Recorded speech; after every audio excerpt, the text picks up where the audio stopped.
Welcome back to Twofold Calling. I'm Chris. And I'm Steph.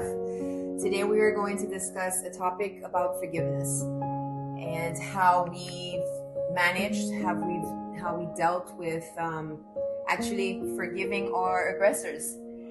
It's a very difficult and topic, if I can say it that way. At first, 17 years old, how do you forgive those who shot you?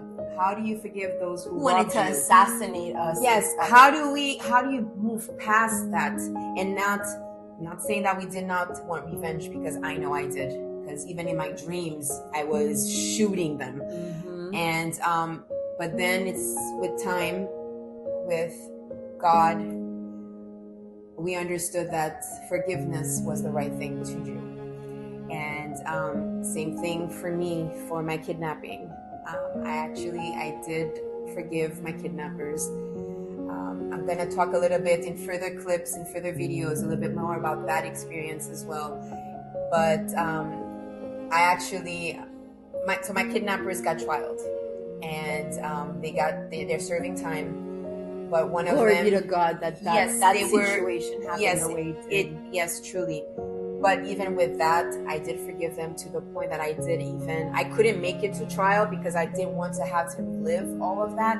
However, I actually asked the judge to pardon and give less time to one of them, because I felt that he was young and he had no his choice. Probably. It's not just about not having a choice, because we do have a choice.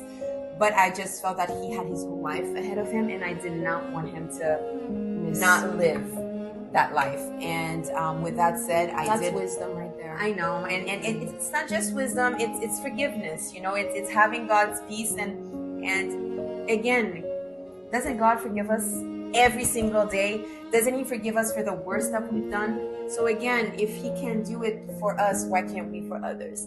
So I mean, I know I've taken some time talking about that, but I want you to be able to have your two I don't want to say put your 2 cents into it, but I just feel that forgiveness is crucial for healing, is crucial for health, our soul. It's crucial. And we definitely encourage you to, if you have something that's heavy on your heart, that you haven't been able to forgive, whether it's your spouse, whether it's a friend, whomever it can be, your parents, your colleagues, it could be, old employers, it could be anything, it could be your friends, your family members, anyone anything that's been heavy on your heart. And at the end of the day, I think when we are forgiving, because like you said, God forgives, why are we not forgiving? We need to forgive so that our souls can actually, because if we don't forgive, we're not going to be forgiven.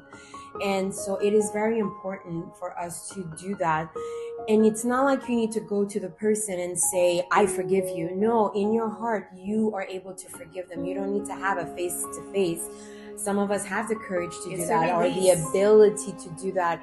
But you truly don't need to feel like you need to do it face to face, but within your heart, through your prayers, that you truly ask God to give you that sense of forgiveness in order for you to move on, because it's very toxic. Not forgiving is toxic. It's going to affect you one way or another.